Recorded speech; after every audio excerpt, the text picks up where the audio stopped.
안녕하세요. 배우자 외도 당당하게 말한다. 여풍당당. 여풍당당. 상담계 해법 있는 바람주치 묻지마 간디. 근성 있는 외도 해결 변호사 이긴다 조변 조준현 변호사입니다. 예, 네, 반갑습니다. 자, 오늘 주제는 가스라이팅. 이 바람핀 남편이 주로 네. 잘하는 것 중에 하나가 또 네. 바람핀 남편들이 또 보통 사이코패스, 소시오패스적인 성향이 강하지. 그쵸, 자기 자신밖에 모르고 상대방의 고통을 모르고. 네. 근데 원래 사이코패스, 소시오패스적인 성향이 좀 있는데 네. 바람이 나서 그게 발현이 된 거라고 보면 돼. 바람이 나기 시작하면 뇌가 망가지면서 자기밖에 모르고 네.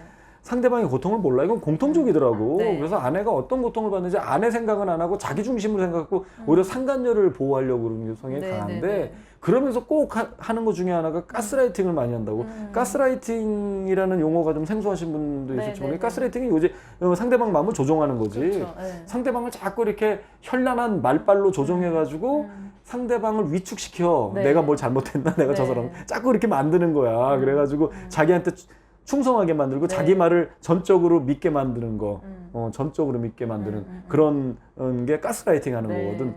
비슷한 게 이제 그루밍 같은 게 이제 그루밍은 뭐냐면 성적으로 가스라이팅 비슷한 건데 성적으로 성욕을 해소하기 위한 목적으로 상대방 여자 특히 이제 남자의 경우는 여자를 꼬드겨서 이렇게 그러면서 성적 관계를 유도하는 게 그루밍이고. 네, 네, 네. 근데 아내한테 그루밍 하진 않고. 네. 그렇지? 아내한테 그루밍을 왜 해? 가스라이팅만 하지. 아내한테 그루밍은 딴 데 가서 하지. 아니 가끔은 좀 사회 지도층이나 뭐 성직자들도 있었습니다. 네. 그런 분들이 이제 그루밍 하겠지. 네. 그 상간자들 다 그루밍이지 그거는. 그죠? 사회 지도층이 자기의 어떤 지위를 이용하거나 자기의 어떤 성스러운 위치를 이용해가지고 하는 게. 그루밍은 약간 살살 달래가지고 성적인 행위를 하는 거 맞나요? 살살 달래는 게 아니고 너는 나랑 성관계를 해야 된다? 하는 게 해야 너한테 돼. 유리하다? 하는 게 맞다. 이를테면 하는 게 뭐 맞다? 약간 사이비 목사라고 한다면 넌 나랑 하는 게 하나님의 그 은혜를 받는 거다. 네. 내 안에 하나님 있다. 네, 그렇게 네, 하는 거지. 너 나를 만지는 게 하나님 만지는. 이런 게 이제 그루밍 같은 완전 거지. 범죄네, 성범죄. 그렇죠. 그리고 완전 성범죄 같은 네, 거지. 네. 그래서 자꾸 이게 믿게 만들어서 자발적으로는 했는데 정신을 지배해가지고 하는 게 그루밍이지. 안희정 사건이 딱 거기 적용될 수 있겠네. 그렇- 안희정 보니까 약간 사회적으로 그 지위에 있는 사람이 그렇죠. 연인 관계처럼 너 나랑 이렇게 하는 게 좋지라고 그렇죠, 그런 그렇죠. 카톡들한테 많이 있더라고요. 그렇죠. 네. 그런 것도 있고. 근데 안희정은 또 의견이 분분하더라고.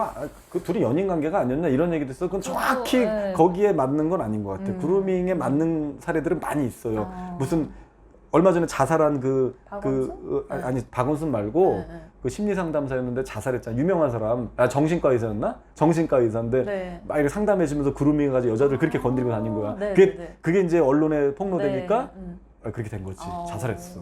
그 대구 쪽에 예, 있었습니다. 네, 네. 그 이제 그런 게 그루밍이고, 그런 거고, 가스라이팅은 뭐냐면 거기서 성적인 게 딱 배제된 거지. 그러니까 네. 나를 전적으로 믿게 만드는 건데 네, 네, 네. 자꾸 이렇게 조종해. 근데 원래 이게 가스라이팅은 또 잘 당하는 사람의 유형이 있어. 네. 약간 심약하고 좀 귀가 얇아서 심약하고 원래부터 연애할 때부터 남편과의 약간 주도권 싸움에서 이게 뺏긴 그쵸, 거죠. 그런 경우에 당하지. 아내가 자기 애가 정말 강하고 네. 내면이 충실하면 가스라이팅이 들어올 수가 없어요. 근데 이제 연인 관계는 보통 서로 이제 믿고 뭐 좋은 관계니까 의존하기가 쉽잖아요. 의지하고 그렇죠, 그렇죠. 의존하는 게 쉬운데 거기서 상대방이 약간 나쁜 목적을 네, 가지고 아 그렇죠. 얘가 나를 의지하는구나. 이거를 내가 조금 더 그렇죠. 이제 이용해가지고 내 네. 목적을 달성하기 위한 방법으로 좀 네. 악용해야겠다라고 그렇죠. 하면 그게 가스라이팅이 그렇죠. 되는 것 같아요. 그러니까 오히려 그렇죠, 진짜 맞아. 타인보다도 이렇게 좀 신뢰관계 있거나 좋은 위치 관계 있는 사람들 사이에서 가스라이팅이 일어나는 경우가 더 많은 것 같아요. 가스라이팅의 일종은 뭐 학창 시절에도 보면 이렇게 뭐 빵 셔틀, 야 너 빵 사와 이런 것도 일종의 가스는. 근데 그게 이제 애가 막 폭력에 못 이겨서 하는 폭력이 또 길들여지는 거지. 그래서 네. 난 이거 하는 게 나중에 이게 정말 이게 나의 의무다 이렇게 믿게 만들어 버려. 아니 근데 믿게 상대방으로 하여금 내가 확신을 갖고 스스로 자발적으로 하는 것처럼 모양새가 되어지는 게 가스라이팅 같은 그쵸, 거지. 네. 예, 그런 거. 나쁜 것만 주지 않고 또 내 목적에 맞게 상대방이 잘하는 것 같으면 막 칭찬도 그렇죠, 해주고 그렇죠. 막 애정도 줬다가 그렇죠, 그렇죠. 또 그러다가 내가 마음에 안 들거나 그러니까. 안 되게 하면은 또 막 나쁘게 대해가지고 결국에는 그렇죠. 자기 목적대로 가도록 그렇죠. 이렇게 막 사람 악용하는 거 뭐 동성 사이도 마찬가지. 어떤 남자 A란 남자가 B란 남자를 이제 조종해가지고 그 친구지간인데 얘를 길들이는 거지. 네. 그래서 뻑하면 막 때려도 그냥 맞고 막 그 종처럼 맞아요. 저는 노예입니다. 더 네. 때려주십시오. 뭐 이렇게 맞아요. 그런 거 있다니까. 아 그런 거 생각나는데 예전에 뭐 대학 교수랑 이제 그 뭐죠? 조교 네. 관계인데 막 그 용변을 먹이고 맞아 그랬어. 네, 그런 거 있잖아요. 그런 게 다 그런 게 가스라이팅이야. 사실 우리가 볼 때 이해가 안 가지만 그렇지. 그 관계에서 이 사람이 나한테 어떤 의해를 가할 것 같다라는 그런 것 때문에 그렇죠. 이제 벗어날 수가 없는 그렇죠. 게 다 이제 가스라이팅 일환인 것 그렇죠. 같아요. 네. 근데 이제 대부분의 가스라이팅은 이제 폭력이 좀 배제된 상태에서 가스라이팅들이 많다. 네. 정신적으로만 딱 지배하는 경우. 특히 바람 피우고 있는 남편들이 그런 짓을 많이 한다. 네. 그 전부터 그랬다. 이미 길들여진 거야. 그러니까 아내는 저랑 제가 이제 상담을 많이 하니까 상담하다 보면 정말 제 남편은 정말 너무나 똑똑합니다. 네. 제 남편은 독특해요. 맞아요. 제 말빨을 남편은 못 당해요. 못 당해요. 네. 이게 이미 길들여진 거지. 맞아요. 너무 안타까운 네, 거지. 네, 네. 그래서 저는 그럴 때일수록 더 화가 나, 내 속으로. 맞아요. 진짜 내가 화를 가끔 내게 돼. 아니 그거 아니다. 네. 내가 그거 가지고 내 논리정연하게 이렇게 반박을 하는데 이렇게 잘 설명드리긴 하는데 정말 거기서 헤어나오게 하는 네. 그래서 실행에 옮기게 하는 과정이 너무나 힘들다. 네. 자기애가 강하고 추진력 강하신 분들은 상담이 쉬워요. 네. 저는 이제 상담이 이제 뭐 추상적인 상담이 아니라 구체적인 미션을 드리는 그쵸, 상담이라서 해결을 보는 상담이기 때문에 네. 미션을 드린다고. 네. 근데 미션을 잘 수행해서 그냥 이미 미션을 수행할 각오를 다지고 오신 분이 있고 그래서 네. 착착착 얘기하면 착착착 그냥 착착착 죽이 맞아가지고 저하고 그냥 일사천리로 그냥 아주 박살내고 착착착 해가지고 이렇게 잡아나간 사람이 있는가 하면 오랜 세월 동안 가스라이팅에서 움직이지 못하고 심약한 상태에서 이 무기력 상태에 빠진 분들이 굉장히 네. 많다고. 그런 사람들을 이제 이렇게 일으켜 세우는 게 굉장히 힘든. 그렇죠. 그게 한 번에 이제 상담 하루아침에 바뀌지 않고 그렇죠. 본인이 오랫동안 이제 당해서 그렇죠. 아 이건 아니다라는 결심을 먼저 스스로 해야 그렇죠. 되고 그다음에 이제 그 다른 사람들이 어떻게 했는지 그렇죠. 이런 경험담도 듣고 아 나도 할 수 있겠다는 그렇죠. 용기를 얻고 그래서 상담을 통해서 그래서 하고. 제가 이제 네. 주변에 그런 여러 성공 사례를 많이 알려드리긴 하는데 네. 그런 분들이 이제 그 두 가지 특징이 있다고. 첫 번째는 뭐냐면 일단 남편에 대한 두려움. 내가 네. 이런 걸 실행할 때 남편이 어떻게 나올까 맞아요. 너무 두렵다. 네. 내가 이렇게 하면 저 사람 분명히 이렇게 할 거다. 네. 그게 너무 두려운 거야. 네, 네, 해보지도 않고. 네. 아, 이렇게 해본 적이 있냐고. 옛날처럼 네. 맨날 무기력하니까 네. 뭐 얻어맞기도 하고 가스라이팅 나가는 거지만 당차게 했을 때 오히려 상대가 깜짝 놀라가지고 남편이 맞아요. 폭력적인 남편이 꼬리를 내린 경우가 굉장히 많더라. 네, 네, 네. 그래서 남편에 대한 그런 두려움이 있고 두 번째는 뭐냐면 이 바람의 원인이 무조건 자기 책임인 양. 자책감이 드는 거죠. 네. 왜냐면 가스라이팅 당한 거지. 네. 내가 뭐 잘못해서 그런 거지. 네. 내가 다 그러다 보니까 막 다른 상담 센터를 갔더니 거기서도 또 그렇게 얘기하니까 아내분이 좀 더 잘해 주십시오. 아이고 부부 관계를 그렇게 하면 안 돼. 아내분이 좀 더 섹시하게 좀 달겨 드십시오. 좀 위로 올라가십시오. 이런 거랑 뭘 올라간다고 그 바람을 피는 사람이 안 펴? 그 말이 안 되는 얘기거든. 더 거부감 나지. 이게 뭐야? 왜 올라와? 절로 가. 이거잖아. 아 그건 아니라고. 정말 본질에 비껴간 조언들이라고. 네. 아직도 그런 상담들이 횡행해요. 너무 맞아요. 안타까운 거지. 그래서 그러니까 그렇게 두 가지로 이렇게 스스로가 이게 무장이 돼 있기 때문에 굉장히 어렵다 이게 대처하기가. 그래서 저는 그래 뭐 오랜 세월 동안 가스라이팅 당을 어떻게 갑자기 거기서 벗어나. 그래서 이제 몇 가지 팁을 이제 드리려고 하는 거지. 일단 첫 번째는 뭐냐면 앞으로는 좀 당하지 마시라. 그래서 네. 이제 방법이 있지. 워낙에 말빨 좋은 인간이야. 그래서 첫 번째는 남편이 이미 바람이 난 거 증거 다 있잖아요. 바람 난 네. 거를 안 거야. 그 이후부터 남편이 하는 얘기는 그 어떤 의미도 두지 마시라. 네. 의미가 없다. 네. 자꾸 그 말을 경청하고 그 안에서 의미를 자꾸 해석을 찾으려고 그래. 맞아요. 말로 얘기할 필요가 없어요. 횡설수설하는 거다. 네. 제가 그래서 귀신 들린 사람, 뭐 좀비가 된 사람 이렇게 비유하잖아요. 옛날에 그 멀쩡했던 남편이 이미 그 안에 들어서 귀신이 방언을 막 빼빼빼 막 이상한 소리 내는 거라고 생각하면 된다. 좀비가 돼가지고 이상한 행동 보이는 거 또는 뭐 어쨌든 어디에 중독돼가지고 횡설수설하는 거 그렇게 봐야 되지. 실제로도 별 의미가 없어. 그 얘기를 막 의미를 찾으려고 막 경청해가지고 또 따라 했다가 더 수렁에 빠져. 네. 더 해결은 안 되고. 그러니까 무조건 제껴라. 네. 패스하시라. 네. 응답도 하지 마시라. 의미가 없기 때문에. 자, 두 번째는 이거지. 이제 이거는 제가 쓴 옛날에 책에서도 이제 서두에 저는 늘 모든 걸 할 때 이걸 옛날 10년 전부터 서두에 이걸 놨지. 이 명제를 명제지 명제. 바람은 결코 아내 탓이 아니다. 네, 맞아요. 절대로 바람은 아내 탓이 아니고 아내는 무죄다. 제가 네. 얘기하지. 무죄다. 네. 남편의 끼 때문에 벌어진 일이다. 남편의 방 때문에 벌어진 일이다. 마음의 방이 여러 개가 있다 그랬잖아요.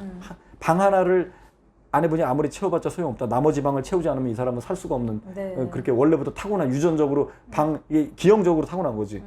그리고 끼가 있게 타고났기 때문에 아내분이 그래 잘못이라기보다는 그냥 실수한 거 하나라고 한다면 그냥 끼 있는 사람을 잘못 고른 거야, 젊었을 네. 때. 근데 그게 안 보이지. 네. 그거 하나다. 굳이 자책하려면 아우 내가 그때 끼 있는 놈을 내가 분별하지 못했네. 근데 부분만. 그치 그거. 네. 근데 그거는 모르는 거야. 우리가 제가 그 새우깡에 가끔 이렇게 꼬다리 탕게다 발견된단 말이야.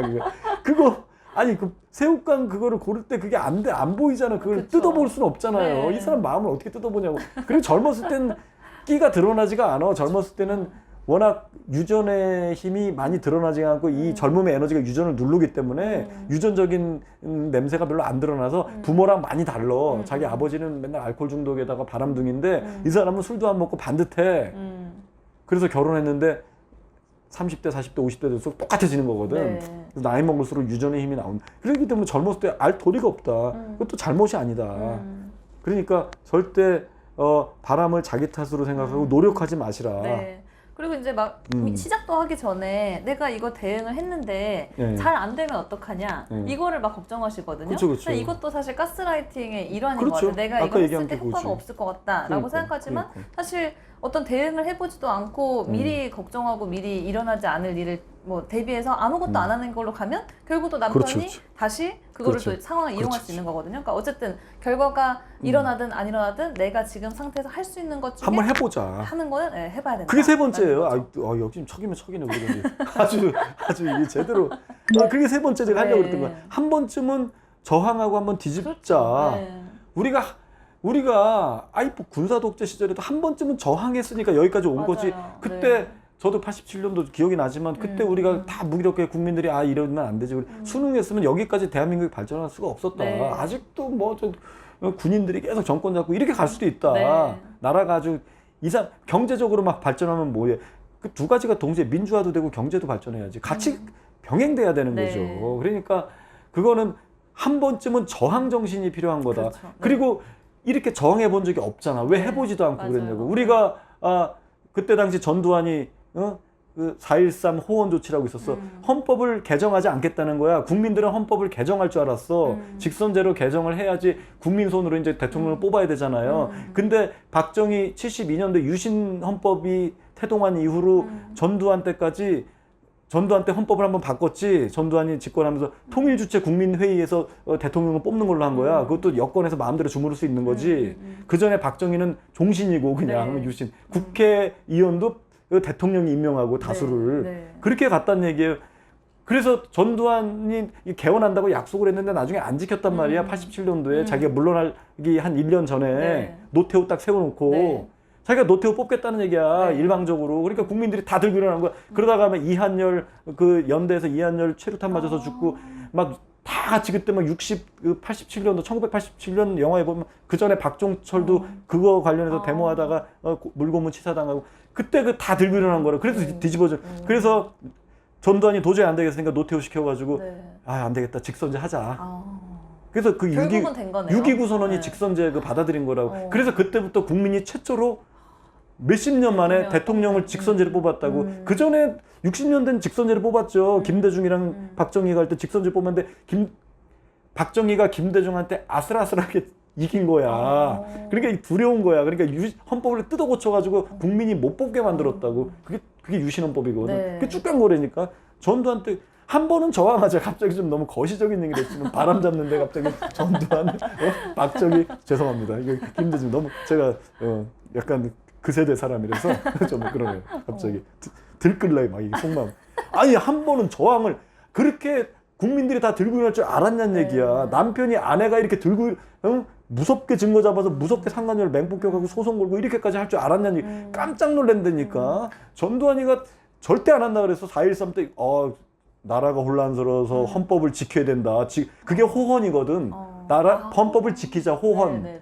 헌법을 지키자. 간선제 지키자는 얘기야. 자기가 뽑겠다는 얘기야. 말로 그럴듯하게 포장한 그래서 거네요. 호헌이다. 4.13 호헌 조치를 발표했더니 다 들고 일어났잖아 국민들이. 그렇게 들고 일어날 줄 알았냐고. 난리가 났지. 전 이게 시청이고 명동이고 다 난리났지. 전국 각지에서 난리가. 그러니까 전두환이 깜짝 놀란 거지. 남편이 깜짝 놀랄 수 있다는 얘기야. 그래서 국민들이 다 호헌 철폐 독재 타도를 외쳤다면 호헌 철폐, 네. 헌법 지키는 거 철폐, 직선제 하자. 네. 그거거든. 그 최근에도 뭐 그때도 그랬지만 최근에도 이제 뭐 박근혜 정부나 이런 그러니까. 부분에서 어떤 고쳐야 될 불합리한 점이 일어났을 때 국민들이 그러니까. 다 촛불 시위를 했잖아요. 그러니까 평화적으로. 그렇게까지 근데 할 줄 하나의 알았냐고. 촛불이 거대한 변화를 탄핵이 이룬 되는 것처럼 거지. 이런 거대한 정치 변화나 뭐 이런 것들도 그러니까. 사실 작은 움직임을 시작하는 거고 그럼요. 남편이 하고 있는 이런 행동들도 예. 아내분의 작은 그럼. 결단, 내가 이대로는 참지 그러니까. 않고 하겠다라는 그 결단에서 시작하는 그럼. 거거든요. 그거 전두환이 변하지 않고. 헌법을 지키겠다고 한 게 남편이 지금 상간녀를 지키겠다고 한 거랑 똑같단 말이지. 그렇죠. 예. 호상간녀 철폐야. 그런 기치를 들고 일어나서 아내분이 뭐 한 게 있냐고. 왜 가스라이팅 당해가지고 우리 국민들이 가스라이팅 엄청 당했지 군사 독재 시절에. 그래도 들고 일어났잖아. 한번 용기 한번 낸 거지. 저도 경찰서 그때 7번 갔다 와서 진짜요? 우리 어머니가 나중에 구속 민주화 투사셨네. 형사가 불쌍해서 나 풀어줬다니까. 진짜요? 아니 우리 어머니가 나 구속시키려 나만 다 데리러 왔어 부모들이. 나는 하도 경찰서 들락거리니까. 네, 그때 생각하면 집에서 내놓은 자식이었지.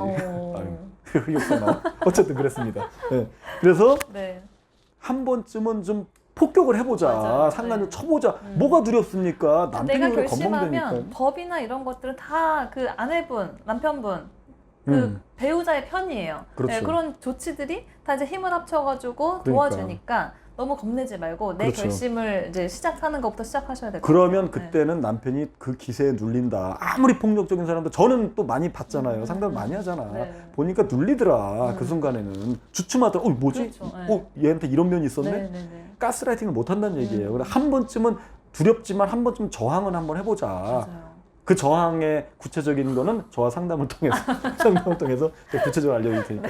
자, 이거 다시 한번 정리하면 가스라이팅. 남편 말에 의미를 두지 말자. 네. 그리고 바람은 결코 아내 탓이 아니다. 아내는 무죄. 네. 남편의 끼 탓이다. 네. 그리고 한 번쯤은 저항하자. 이번에 한번 저항하라. 공격해보자. 네. 이겁니다. 자, 박수. 뭐 박수까지는 아니고. 자, 오늘은 여기까지 하시고 저희 그 여풍당당 바람치유센터 그 카페 제가 쓴 글 뭐 이런 것들 많이 있습니다. 여러 네. 대처법. 네, 거기서 많은 활동 부탁드리겠습니다. 다음 시간에 또 봬요. 안녕. 안녕.